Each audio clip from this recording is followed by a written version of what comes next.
A paz do Senhor Jesus, amados irmãos, a paz do Senhor Jesus, amadas irmãs, Deus abençoe. Com vocês, mais uma vez, seu irmão em Cristo, pastor Alejandro Alves. Amados irmãos, amadas irmãs, hoje estamos na segunda etapa desta série de estudos, descobrindo o seu chamado, ou descobrindo o meu chamado. Começamos a primeira etapa, colocamos ali, onde fizemos um pequeno estudo para nós reconhecer, né, o chamado, como reconhecer o nosso chamado, o chamado, né, que Deus tem conosco, né? Então, nós fizemos ali explicamos como reconhecer o chamado que Deus tem para conosco. Então, você que não ouviu, é importante, antes de você assistir qualquer um dos demais ensinos que postamos e estaremos postando a respeito desta série de estudos, descobrindo o meu chamado, o seu chamado, é importante você ouvir o primeiro estudo, porque senão não adianta nada, amém? Não adianta nada.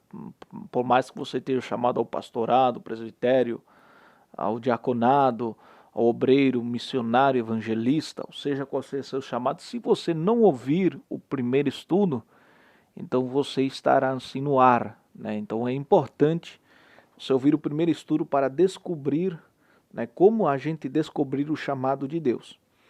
E agora esses estudos vão servir para que você descubra qual é o seu chamado. Agora você já sabe como descobrir o seu chamado, e com esses estudos você vai se orientar a qual é o chamado que Deus tem na sua vida. Bem? Então, vamos começar então. Vamos começar por o pastorado e o presbitério. O pastorado e o presbitério, as duas cumprem a mesma função, né? Na área eclesiástica, elas cumprem a mesma função, o pastorado e o presbitério. Porém, há uma diferença, que na área da liderança é denominado pastor aquele que vai ser o líder dos presbíteros, dos diáconos e como um todo da igreja. Então aquele que fica em cima da liderança, né, vai liderar os demais presbíteros, né, os demais presbíteros, os demais diáconos. Então ele é chamado de pastor, né, que tem a autoridade máxima, mas ele cumpre a mesma função de um presbítero, de um ancião, amém? Então há vários tipos também de pastor, tá? No caso, na área da denominação existe o pastor presidente, e depois estão os demais pastores, né, nacionais, estaduais, enfim.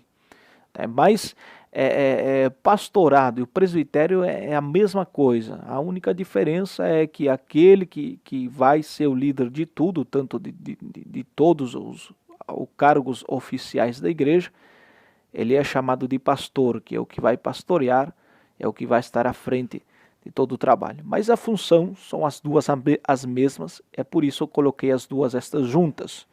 Amém? Então vamos ao livro de 1 Timóteo, capítulo 3, e o verso 1, que nos diz a seguinte maneira: fiel é esta palavra, se alguém aspira ou deseja, né, o episcopado é o obispado, né, o cargo de obispo, de pastor ou presbítero. Excelente obra deseja. É necessário que o bispo seja irrepreensível, marido de uma só mulher, temperante, sóbrio, ordeiro, hospitaleiro, apto para ensinar, não dado ao vinho, não espancador, mas moderado, inimigo das contendas, não ganancioso, que governe bem a sua casa, tendo seus filhos em sujeição, com todo respeito. Pois se alguém não governa sua própria casa, então como cuidará da igreja de Deus? Não neófito, para que não se venha a ensoberbecer e venha cair na condenação do diabo. Também é necessário que tenha bom testemunho para com os que estão de fora, para que não caia em opróbrio e no laço do diabo. Muito bem, vamos explicar aqui as condições para exercer o pastorado ou presbitério, né? As condições para isso, primeiro diz, fiel é esta palavra. Então, se alguém deseja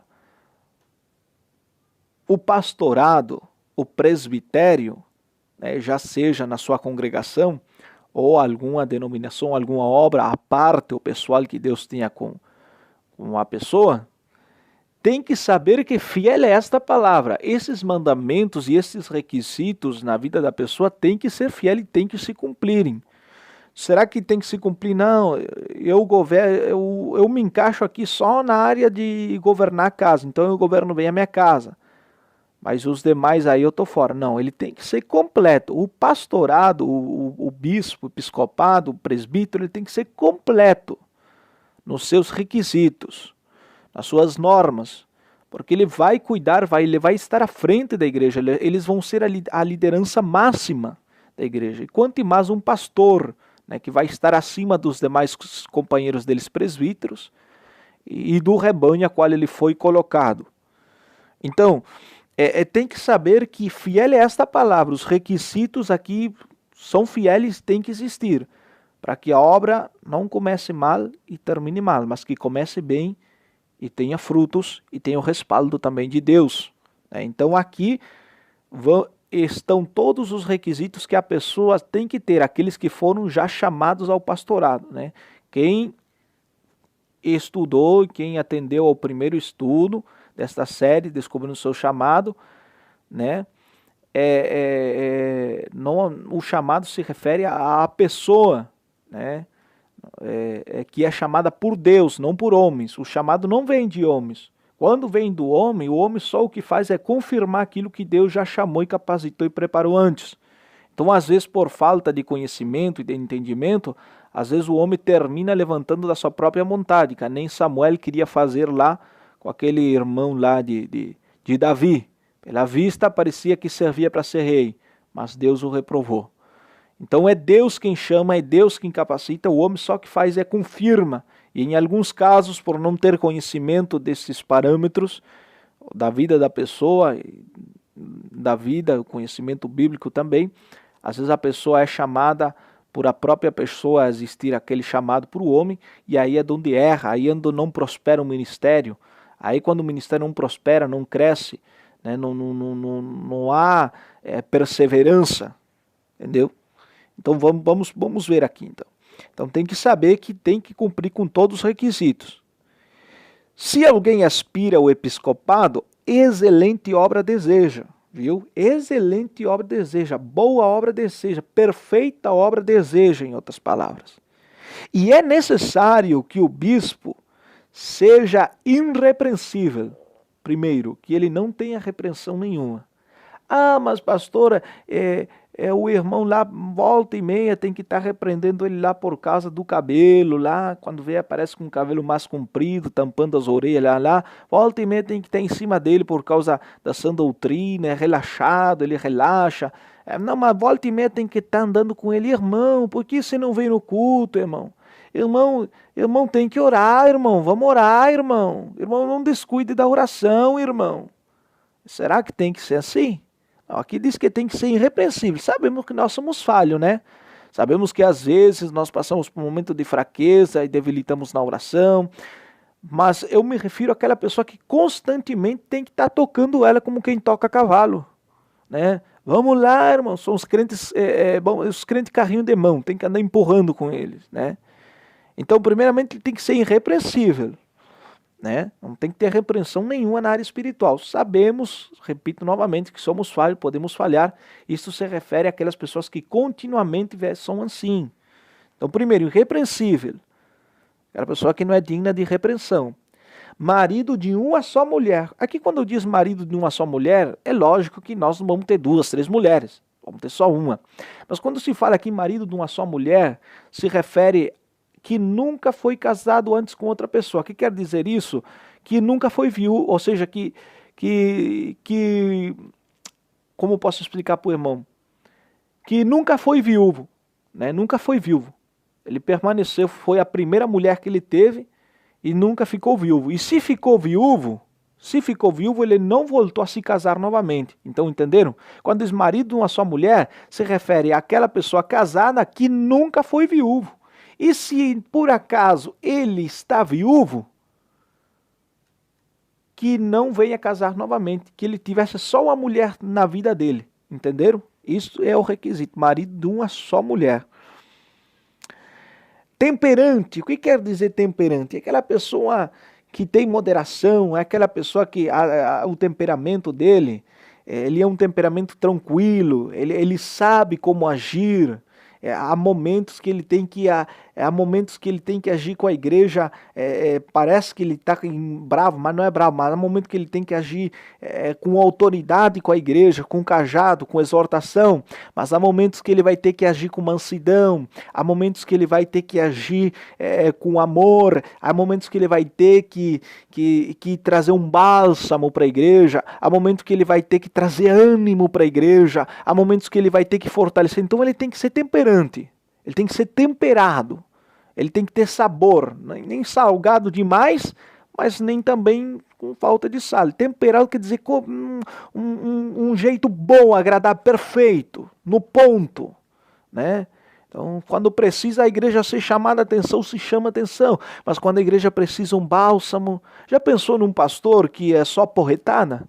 Já pensou num pastor que é só cajado? E às vezes a ovelhinha está precisando de uma força, um ânimo, aí vem pá, cajado, afunda mais a ovelha. Então ele tem que ser temperado. O cajado e a exortação é boa, mas não é sempre isso. Às vezes tem que usar uma palavra que venha levantar a ovelha para continuar sempre com a visão em Cristo. Lógico, não vamos usar a visão materialística não, mas sempre com o alvo de tudo é Cristo, é a vida eterna.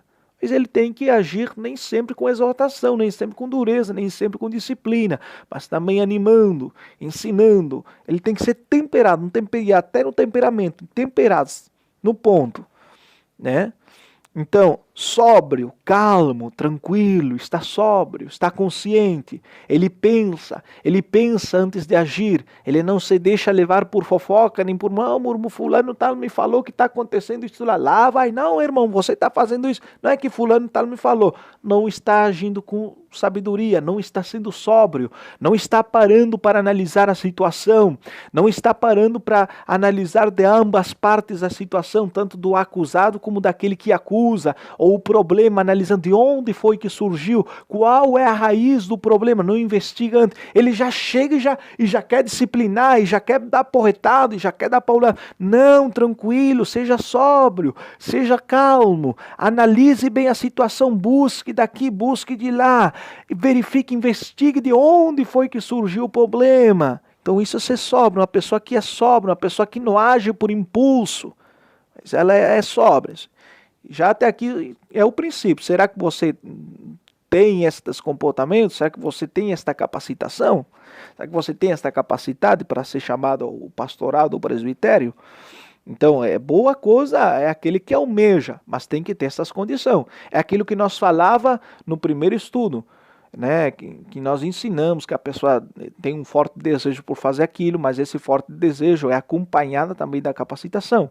Não adianta a pessoa ter aquele forte desejo, mas não está capacitada, não entende, não compreende aquela área a qual ela foi chamada, né, ou diz ser chamada. Na verdade, esse não é o chamado dela na sua vida. Mas quando aquele ponto é o chamado de Deus na sua vida, não só acompanha o desejo, como diz aqui, aquele que almeja episcopado, voa coisa, deseja, senão também tem que ter estes requisitos, ou seja, tem que ter estas qualidades, né, que afirme o seu chamado. Não só o desejo, mas também as qualidades para afirmar o chamado. Então, continuamos. Nós estamos sóbrio, ordeiro, uma pessoa ordenada. Não, mas tem gente que gosta de viver desordenado. Se a igreja abre às 7, ele chega às 7h05 lá, naquela correria endemoniada lá, naquela correria perturbada lá, e chega, e abre a igreja, e corre aqui, limpa ali, e corre, e já chega, e dobra o joelho já atrasado, e santo, santo, santo, e glória a Deus, isto. E aquilo é uma correria. Aquilo é uma correria endemoniada, uma perturbação tremenda. Não, tranquilo, seja ordeiro. Vaja lá, analise, leia Eclesiastes 3. Tudo tem seu tempo, então seja ordeiro. Para as coisas de Deus, faça um tempo. Se a igreja tem que estar às 7, então vaja e abra ela às 6 horas. Tem um tempo para limpar, um tempo para acomodar. Receber os irmãos que vão fazer a primeira parte. Se o irmão não chega, vaja fazendo. Quando chegou, passe para o irmão. Não seja aquela correria danada, aquela correria... Não, seja ordeiro. Faça um tempo para as coisas de Deus. Marque um tempo e procure cumprir com esse tempo, com essa hora marcada. Então ele tem que ser ordeiro, ele tem que ser hospitaleiro, ele tem que receber, ele tem que dar hospitalidade para o irmão, receber irmãos na sua casa, receber os irmãos com todo o amor, com todo o carinho, em todas as áreas. Aqui está a parte mais importante ainda. Todos os pontos são importantes, mas aqui vem a parte mais importante. Olha aqui, ó. Apto para ensinar. Apto para ensinar. Então ele tem que ter um conhecimento, ele tem que ter essa graça dada por Deus de aprender e de saber passar o que ele aprendeu, os ensinos. Não me vem aqui com salada aqui de palavra e ele prega aqui, vai para lá e vai para isso. E afinal recorre toda a Bíblia, mas os irmãos ficam sem entendimento, ficam sem compreender aquilo que ele está querendo passar. Mas o pastor também, aliás de ter esses requisitos, ele é conhecido por seus ensinamentos. Seus ensinamentos são tão claros que até uma criança entende. Por quê? Porque se ele é pastor, ele vai ter que pastorear tudo. É criança, é jovem, é ovelha, é bode, porque tem que saber lidar com os bodes também. Então tem tudo isso. Então, ele tem que ser apto para ensinar. Ele tem que ter ensinamentos da palavra de Deus profundos, certo, profundo. Tem que ter revelação da palavra de Deus, não revelação torcida, aquilo que eu acho que é, não, revelação da palavra, a palavra certa, tem que ter um bom discernimento, tem que ser apto para ensinar. Se a pessoa não é apta para ensinar, para dar ensino, para dar estudo, para combater as heresias, levantou lá um fulano lá tendo revelação tal lá, ele vai, aceita, disciplina a igreja. Ou uma hora vai nós estávamos conversando com um irmão que ligou para mim e ele estava me contando uma experiência. Dizia, irmão, você sabe que eu fui enganado. Lá houve uma revelação assim, assá, sobre uma cueca boxe. Aí eu fui lá e coloquei no meu canal esse estudo da cueca boxe, que é pecado. Aí depois um irmão me ligou para mim, me orientou, e aí eu fui lá e puxei do canal e tirei aquilo lá. Agora, não julgando o irmão ele é muito sincero para com Deus, falhos e erros temos todos, mas o irmão precisa um pouquinho mais de preparação, como muitos outros mais precisam. Agora, imagine um pastor, o irmão ainda é membro, entende, né? Falta capacitação para o irmão falta aprender muito para o chamado que Deus tem na vida dele. Mas agora imagine uma pessoa que está exercendo o pastorado. Uma pessoa que saiu uma heresia numa palavra, saiu isso aqui é pecado, outro teve revelação, que hoje em dia está normal, as revelações, todo mundo tem revelação, todo mundo tem profecia, todo mundo vai ao inferno, o inferno e o céu já se tornou viagem turístico, passeio turístico, todo mundo vai quando quer, hora que quer e toda hora, e trazem suas doutrinas. Imagine lá o pastor fazendo o caldo de tudo, sem analisar por dentro da palavra de Deus. Sem ter a Bíblia como manual puro e perfeito da palavra de Deus. Você imagina lá, que bagunça vai trazer para a igreja, que destruição vai trazer para a igreja. Vai lá, vai condenar os irmãos, vai disciplinar todo mundo, vai pregar. Agora, pregou isso aqui é pecado. Agora amanhã ele sabe que não é mais pecado, aí ele vai lá e distorce o que ele pregou. Olha, irmãos, acontece que, lembra aquilo que eu preguei? Não era assim, irmão. Não era assim, eu me enganei. Aí a igreja vai ficar confundida, mas espera aí, eu estou confiando a minha vida espiritual, porque Hebreus capítulo 13, 17 diz assim, amém? Obedecei aos vossos pastores, porque isto é bom, porque eles são os que velam pelas vossas almas. Aí agora a ovelha está confiando a sua vida espiritual a um pastor que não sabe nem não tem certeza daquilo que ensina. que ele ouve, e como o papagaio que ouve, vai e repete sem antes analisar, sem antes estudar, sem antes ir a sem antes orar a Deus, pedir a confirmação por dentro da palavra. Ver se aquilo é assim, ver a fonte de onde surgiu, analisando tudo. E vai lá e passa lá, disciplina, xinga os irmãos, faz o que quer. Será que isso é um pastor? Para mim, é uma pessoa que não está capacitada. É um servente de pedreiro querer fazer trabalho de pedreiro finalista. É um servente iniciando na área dos pedreiros querendo fazer um edifício. É um servente de pedreiro querendo entender plano de arquiteto. Não vai dar certo nunca, vai começar mal, vai destruir, vai sair tudo mal e vai passar vergonha. Então tem que ser apto para ensinar, tem que manejar bem a palavra de Deus. Como Paulo disse mais à frente, tem que ser apto a corrigir, ensinar, redaguir, exortar, apacentar, curar. Ele tem que ter todos esses requisitos, tem que saber, ele tem que ser sóbrio, ele tem que manejar a palavra de Deus. Ele tem que saber manejar ela, né? Então é apto para ensinar, não dadouvinho, não espancador. Essa área espancador não só na área literal, mas às vezes a pessoa espanca com palavras nécias, palavras torpes.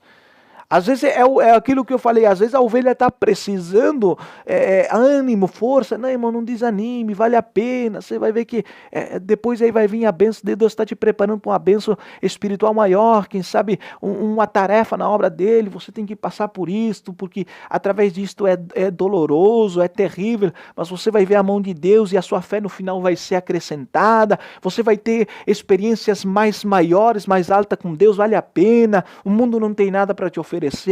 Persista nas coisas de Deus. Mas a ovelha está precisando disso. Aí vem o pastor, não, você tem pecado, você está passando isso porque você tem pecado. Arrependa-se, seu rebelde. Sabe de uma coisa? Já vai ficar em disciplina, vai perder a comunhão da ceia.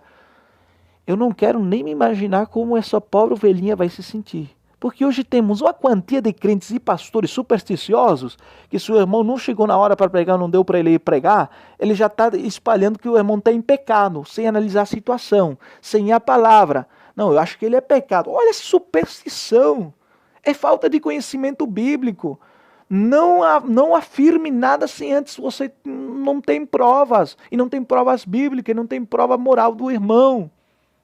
Entendeu? Então, não espancador, mas moderado, tranquilo, inimigo das contendas. Porque tem irmãos e tem pastor que recebe uma fofoca lá, ele já está dando ouvido àquela fofoca. Não, porque o fulano falou isso de mim, o ciclano falou isso. Às vezes nem verdade é. Às vezes um membro brigou com outro membro, ficou com raiva, e ele suspeita que esteja fazendo algo mal ou falando algo mal contra o pastor. E já vai lá e enche a cabeça do pastor. E o pastor às vezes não tem tanta sabedoria que acredita em tudo e o diabo já semeou o joio ali, porque já deixou o pastor enemizado com o outro, o irmão enemizado com o outro, o pastor enemizado com o outro irmão e outro irmão enemizado, porque já vem carregando enemizade, já vem carregando a bagagem do diabo, do acusador, porque olha aqui, diabo significa acusador. Diabo significa acusador, diabo significa também caluniador e diabo significa também mentiroso. Então já vem com a bagagem do diabo, já vem com contenda de lá. Aí enche o cabeça do pastor, do irmão, já não aconteceu, o pastor vai entrar, o irmão vai entrar. Né? Então tem que ser inimigo das contendas. É certo, né? Então vamos chamar lá para o seu pastor, vamos chamar o irmão, vamos falar aqui, vamos solucionar esse problema aí. Às vezes as ovelhas vêm de outros apriscos e já vem com bagagem de lá, já vem com contenda, já vem em desunião de lá e vem trazer e o pastor não é tão sábio, recebe lá. E aí já está recebendo o joio e está armando uma contenda danada ali, né? Então, olha aqui, tem que ser inimigo da contenda. Não quer saber de contenda, não quer saber de disse-me disse. Se você falou, então você vai ter que provar. Vamos chamar e vamos aclarar esse assunto aí. Entendeu? Então tem que ser inimigo das contendas, não ganancioso, né? Aquela pessoa que só quer lucrar, só quer ganhar. E ganancioso de coisas desonestas e ganhos desonestos, né? e que governe bem a sua própria casa, né? E que tenha seus filhos em sujeição. Pois se não sabe governar a sua própria casa, então como vai cuidar da igreja de Cristo? Agora o pastor lá, a mulher faz o que quer, anda como quer, ele vem doutrina na igreja, mas a esposa não é doutrinada, não espelha a doutrina, os ensinamentos que ele está passando para a igreja. E está em comunhão. Se a esposa não se somete, tira ela da comunhão e a igreja não vai falar nada. Aí a igreja vai ver, não, a esposa dele anda desordenadamente, mas ela está em disciplina. Ela não está em comunhão, não está fazendo parte da comunhão. Mas há pastores que a sua esposa não está andando direito, como convém a sã doutrina, e tem ela em comunhão, trazendo escândalo e despregando aquilo que ele está ensinando. Então tem que ter a casa. Os filhos lá jogando videogame, com a televisão no seu quarto, com redes sociais, e trabalhando ainda nas coisas de Deus. Não, se eles não querem se submeter à palavra de Deus, então que não tem nem parte nem sorte na igreja. E meu filho, na igreja, na hora do culto, o filho do pastor com o celular na mão, diz respeito, meu filho, tu vai vir para a igreja, deixa seu celular em casa. Eu não quero te ver, se comporte. Pelo menos na igreja, na casa de Deus, tenha respeito. Não, mas tem que falar, porque muitos pastores são pastores de nome, eles não têm pulso. Eles não têm pulso com a mulher, não têm pulso nem com seus próprios filhos. Não presta para dirigir a obra de Deus, são neófitos. Vamos para essa área aí.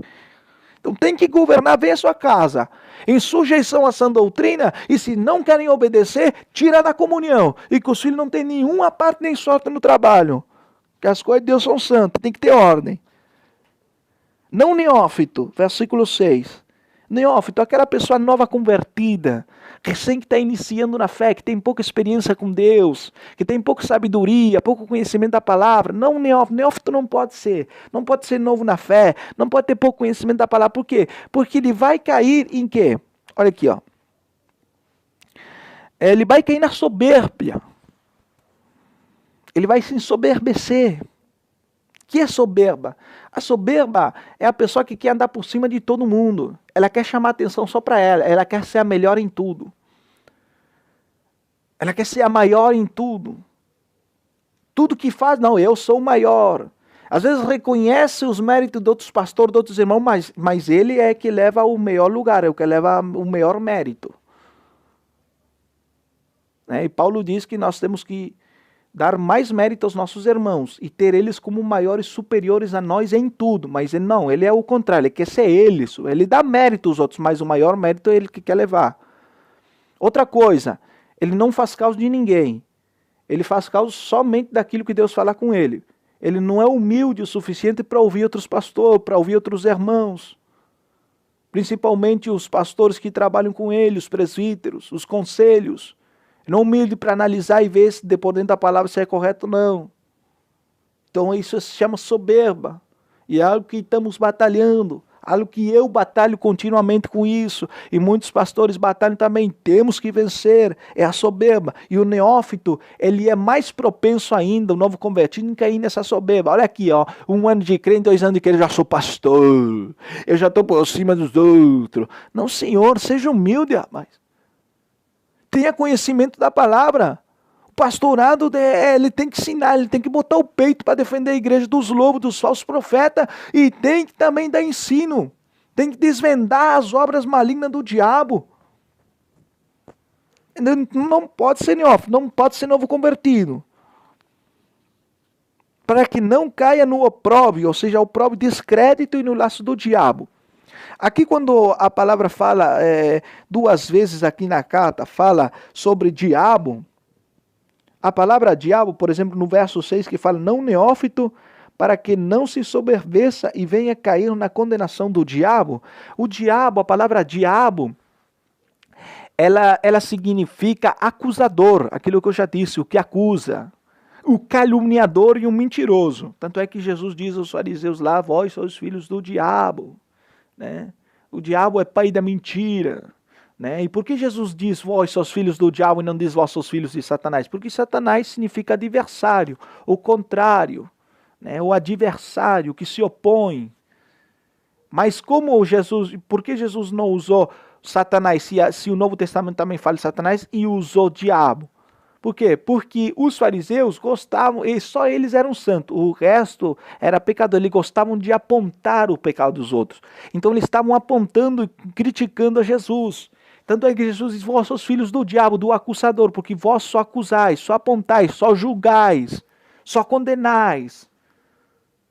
Né? E tanto é que Jesus depois diz, quem de vós me acusa de pecado? Quem de vós me acusa do pecado? Vós sois filhos do diabo, por causa do vosso pai o diabo, ou seja, o acusador, as obras dele, ou seja, a acusação, vós praticais acusação. Vós sois mentirosos, vós sois acusadores, vós sois caluniadores. Quantas calúnias levantavam de Jesus? Quantas vezes o acusavam de coisa que não era? Tanto é que Jesus os confrontou nessa ocasião e disse, quem de vós me acusa de pecado?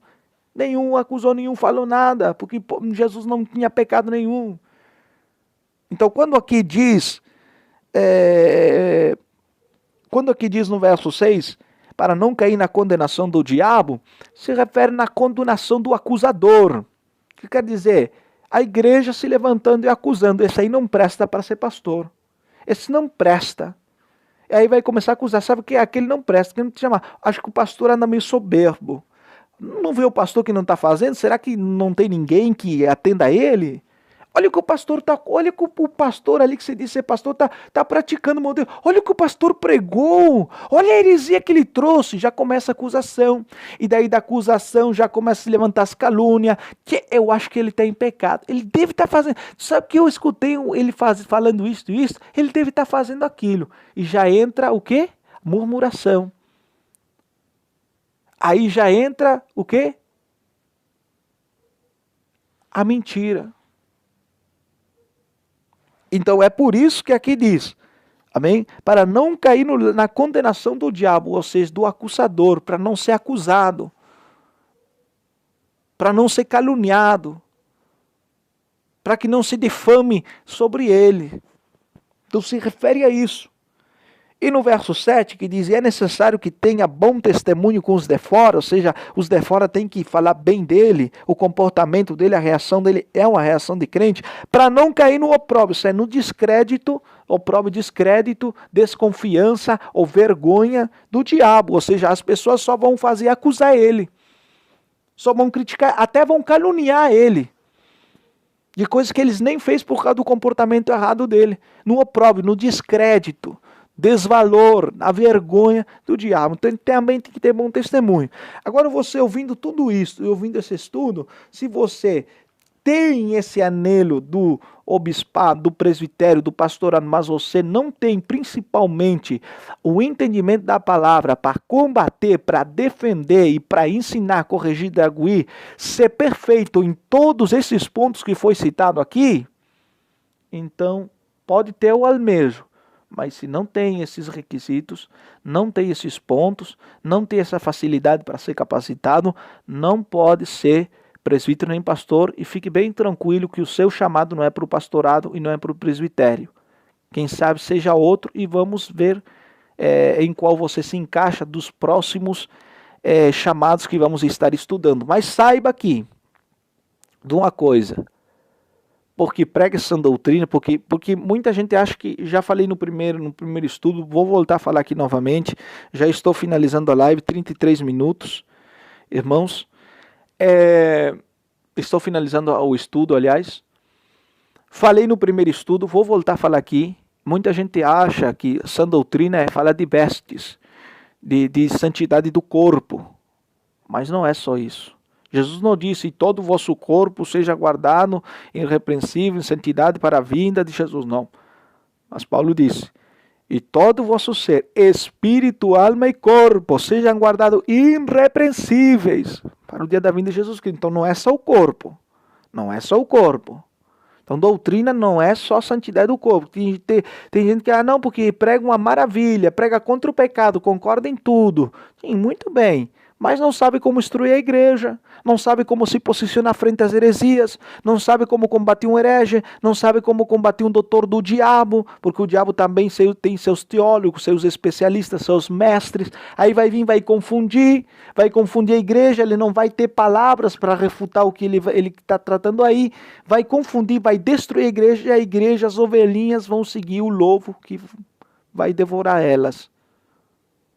Então, muito cuidado quem é levantado a pastor, a quem se lhe dá um cargo, a quem se lhe dá um chamado, que de repente não é esse seu chamado, vai se escandalizar, vai se ensoberbecer, não vai saber como lidar, não vai saber como lidar com o rebanho do Senhor, e vai terminar abandonando, vai terminar pulando fora e destruindo a igreja, porque está ocupando um chamado que não é um chamado dele. Então o meu povo perece porque lhes faltou conhecimento da palavra. Temos que ter sã doutrina, sim, santidade do corpo, mas não é só isso. Temos que procurar nos capacitar cada vez mais no conhecimento pleno, puro e perfeito da palavra de Deus. Que Deus os abençoe e voltamos a encontrar no próximo estudo bíblico, nas próximas vocações de Descobrindo o Meu Chamado. Que Deus abençoe, fiquem todos na paz do Senhor Jesus.